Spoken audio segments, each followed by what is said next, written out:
Hey y'all, it's Erin with Trolling Down Main Street. If you're new to the channel, welcome, go ahead and subscribe. And if you're not new, then welcome back. Today I am continuing my series of Walt Disney World Basics. I am now on part 6. If you missed the other parts, I will link them here and down below.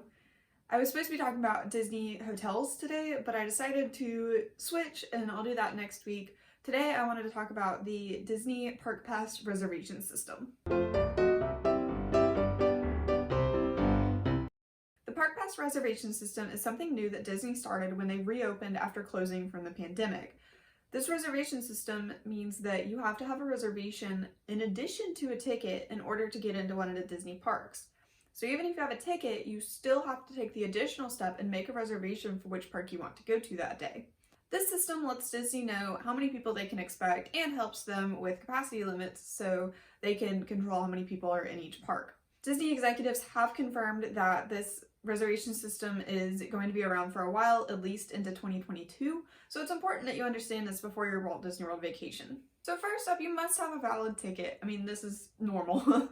With Disney, you have to have a valid ticket to get in, and you have to have a valid ticket to make a park reservation. You can make your reservation as soon as you buy your ticket. Usually a screen will pop up and ask you if you want to check availability and if you want to make a reservation. I would suggest making your reservation as soon as possible because days do fill up, especially if you're coming during the holidays or in a busy time. The reservation availability is split into 3 different pools. The first one is tickets. So these would be people that are staying off-site or just have day tickets to go to the park. The second is Disney Resort Hotel guests.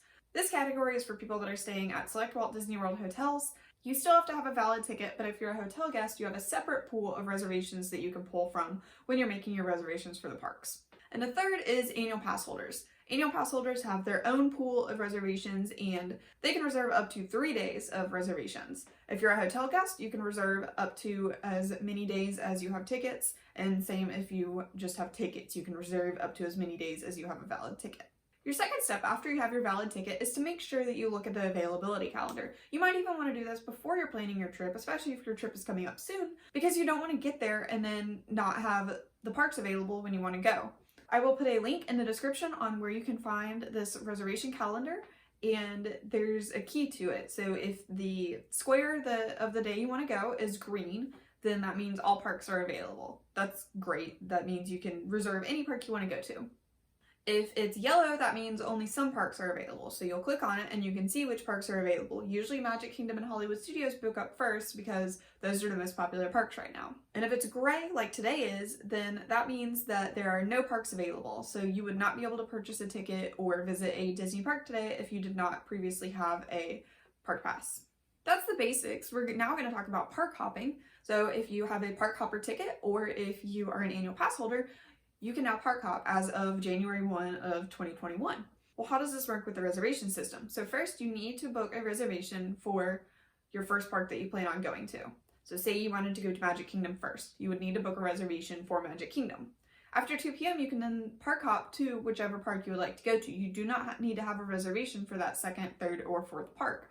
You do, however, need to at least scan into the first park. So you can't reserve Magic Kingdom, wait till 2 p.m., not go to Magic Kingdom, and just go to Epcot. You have to scan in to Magic Kingdom. Even if you're just walking in, turning around, and going back, the system needs to register that you've been to that first park that you had the reservation for. You can park hop to as many parks as you want after that, but some parks may reach capacity. I don't really think this has happened since park hopping has come back, that any of the parks have been at capacity.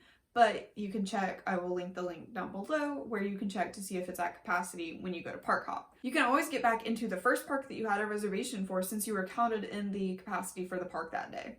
So if you park hop to Epcot and then you see later that Magic Kingdom's at capacity, you can still get back in because you were counted in that original count. So that's the Disney Park Pass reservation system. Make sure that you have a reservation if you're going to the park. I've seen a couple people say that they drove down and showed up and weren't able to get into any parks because there's no reservation left. Disney has confirmed this is here to stay for a while.